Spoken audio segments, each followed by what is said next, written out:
Hello friends, नमस्कार। आप सभी का आपके अपने यूट्यूब चैनल नैन स्कूल पर हार्दिक स्वागत है। आज के अपने इस वीडियो में हम एक बहुत इम्पोर्टेंट टॉपिक डिसेबिलिटी पेंशन के बारे में डिस्कस करने वाले हैं। देखिए, डिसेबिलिटी पेंशन जिसके दो एलिमेंट होते हैं, सर्विस एलिमेंट और डिसेबिलिटी एलिमेंट। इन दोनों के बारे में हम विस्तार से बात करेंगे। क्या अगर आपका 1% डिसेबिलिटी है तो क्या उस पर भी आपको डिसेबिलिटी एलिमेंट मिलेगा, डिसेबिलिटी पेंशन मिलेगी? अगर आपका नाना केस है तो उस पर भी आपको डिसेबिलिटी पेंशन मिलेगी? क्या है कंडीशन, क्या है कोर्ट के ऑर्डर, ये सारी बातें जानेंगे इस वीडियो में।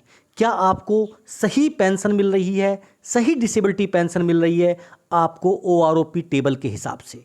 टेबल नंबर 7 और टेबल नंबर 93 यानी 93 का विश्लेषण करेंगे अपने इस वीडियो में। टेबल बताकर मैं आपको समझाऊंगा, पूरी जानकारी दूंगा कि डिसेबिलिटी पेंशन आपकी 50% है, 75% है, 80% है। आप खुद कैसे कैलकुलेट करें, ये सारी जानकारी आपको इस वीडियो में मिलने वाली है। अगर आप मेरे चैनल पर नए हैं, चैनल को सब्सक्राइब कर लीजिए। वीडियो पसंद आए तो लाइक और शेयर ज़रूर करें। देखिए, सबसे पहले अगर हम बात करें डिसेबिलिटी पेंशन की, तो 2-3 चीज़ें सबसे पहले आपको पता होनी चाहिए।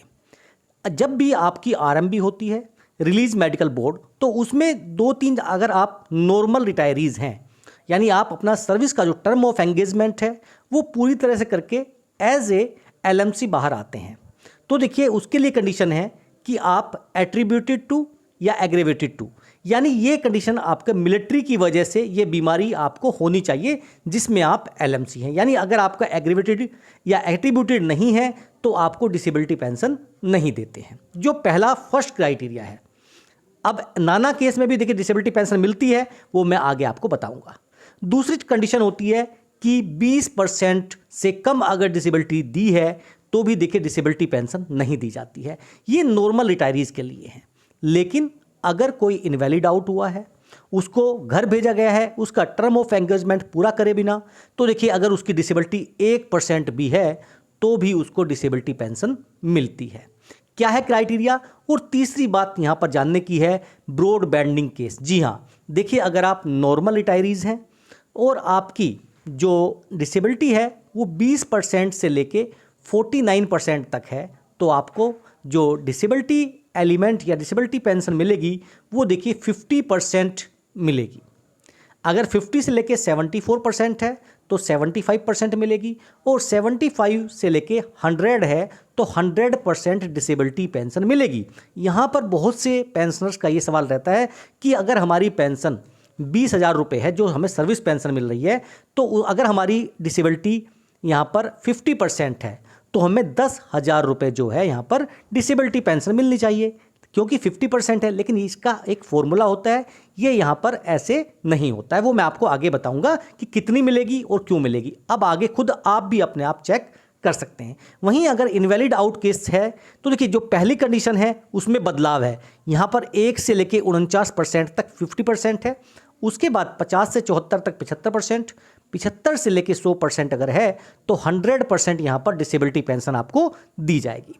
यहाँ पर देखिए 2-3 चीज़ें बहुत इंपॉर्टेंट हैं। डिसेबिलिटी पेंशन पूरी तरह से देखिए डिसेबिलिटी एलिमेंट भी और सर्विस एलिमेंट भी पूरी तरह से इनकम टैक्स में छूट है, यानी इनकम टैक्स उस पर नहीं लगता है। आपका डिसेबिलिटी एलिमेंट है तो देखिए उस पर भी आपको OROP का एरियर मिलेगा। आपको अपनी सर्विस एलिमेंट के आधार पर चेक करना है कि आपका जो डिसेबिलिटी एलिमेंट दिया है टेबल 93 में, क्या वो सही है या कम दिया है। अगर कम मिल रहा है तो देखिए आपको ग्रीवेंस डालना पड़ेगा और आपको उसका एरियर भी मिलेगा। अब हम दूसरी स्लाइड पर चलते हैं, जहां पर बात करेंगे डिसेबिलिटी पेंशन कैलकुलेशन की। देखिए जैसा मैंने आपको बताया, ये फॉर्मूले हैं जो 3 आप यहां पर देख सकते हैं। अगर आपकी डिसेबिलिटी 100% है तो देखिए 60% ऑफ योर सर्विस एलिमेंट, यानी जो भी आपकी पेंशन फिक्स हुई है बेसिक पेंशन, उसका 60% आपका डिसेबिलिटी पेंशन आपको मिलेगा, यानी डिसेबिलिटी एलिमेंट के रूप में मिलेगा। बात करें 75% के लिए तो देखिए 45% ऑफ द सर्विस पेंशन जो आपको मिल रहा है, और अगर 50% डिसेबिलिटी है तो देखिए 30% ऑफ योर सर्विस एलिमेंट। यहां पर हम बात करते हैं इस टेबल के माध्यम से। देखिए ये सर्विस पेंशन की बात है, टेबल नंबर 7 से मैंने ये डाटा लिया है जो यहाँ पर इस लाइन से पहले वाला डाटा है, ये टेबल नंबर 7 से लिया है। ये मैंने कुछ रैंक ली हैं रैंडम और उनकी क्वालिफाइंग सर्विस सामने लिखी है। और ये डाटा जो है टेबल नंबर 93, ये 93 में देखिए 100% डिसेबिलिटी एलिमेंट के बारे में दिया गया है।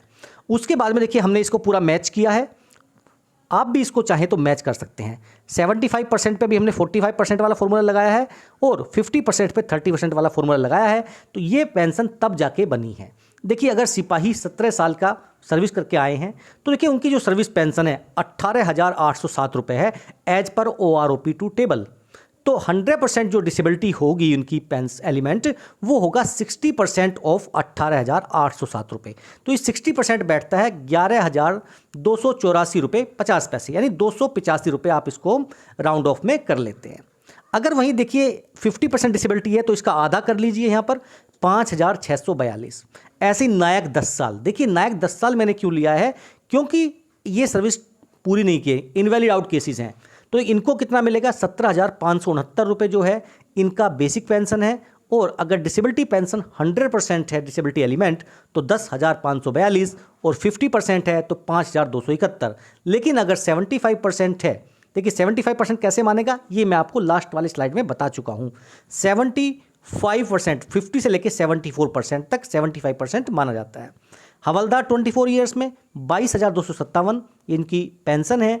और जो डिसेबिलिटी एलिमेंट है 100% पर वो है 13,355 रुपये। ऐसी नायब सूबेदार का, यानी आप जो है टेबल नंबर 93 से अपना चेक कर सकते हैं कि जो आपका सर्विस एलिमेंट है उसका आपको अगर 50% है तो क्या 30% डिसेबिलिटी पेंशन के रूप में मिल रहा है। देखिए कई बार होता क्या है कि यहाँ पर मेंशन किया गया है, देखिए यहाँ पर साफ साफ मेंशन किया गया है कि देखिए 5,642 रुपये आपको मिलना है एक सिपाही को अगर 17 साल सर्विस करके गए हैं। लेकिन कई बार केसों में क्या हुआ है कि देखिए ये देखा गया है कि उनको अभी भी 3,500 रुपये ही डिसेबिलिटी पेंशन के रूप में मिल रहे हैं। यानी उनको सर्विस पेंशन में तो क्या है OROP लागू हो चुकी है, लेकिन डिसेबिलिटी पेंशन में OROP लागू नहीं हुई है। टेबल में है लेकिन उनके जो एक्चुअल PPO है उसमें वो 3,500 ही चली आ रही है। ऐसे बहुत से केसेस हैं, उन्होंने क्वेरी डाली है PCDA पर, अपना CP ग्राम के थ्रू ग्रीवेंस डाला है और देखिए उनकी पेंशन जो है वापस बहाल हुई है और उस पर उनको एरियर भी मिला है। अब तीसरी स्लाइड पर चलते हैं। तीसरी स्लाइड पे कि अगर नाना केस है, देखिए 2013 के सुप्रीम कोर्ट के जजमेंट के बाद जो भी नाना केस थे, क्योंकि नाना केस का मतलब है कि ये आपकी जो बीमारी हुई है ये सर्विस की वजह से नहीं हुई है। लेकिन देखिए कोर्ट ने ये माना कि जब आप एनरोल्ड होते हैं, अगर एयरफोर्स में हो, आर्मी में हो, नेवी में हो या पैरामिलिट्री फोर्सेस में हो, अगर आर्मी के हैं तो आर्मी के डॉक्टर्स ही उनका पूरा मेडिकल चेकअप करते हैं, उसके बाद उनको सर्विस में लेते हैं। लेकिन आप 10 साल बाद 15 साल बाद उनको बोलो कि भैया ये बीमारी एट्रीब्यूटेबल नहीं है, एग्रेवेटेड नहीं है, तो ये पूरी तरह से जो है नाजायज़ है। तो देखिए उस केस के बाद में AFT में जितने भी कि नाना केस गए हैं उन सब में सुप्रीम कोर्ट के जजमेंट के आधार पर AFT में जो है पेंशनर की जीत हुई है। तो अगर देखिए आपका भी नाना केस है तो देखिए आप AFT में किसी अच्छे से एडवोकेट से डिस्कस कर सकते हैं, बात कर सकते हैं। देखिए अगर हम बात करें तो जितने भी हमने केसेस देखे हैं, देखिए 95% जो है सक्सेस रेट है यहाँ पर डिसेबिलिटी पेंशन के केस में।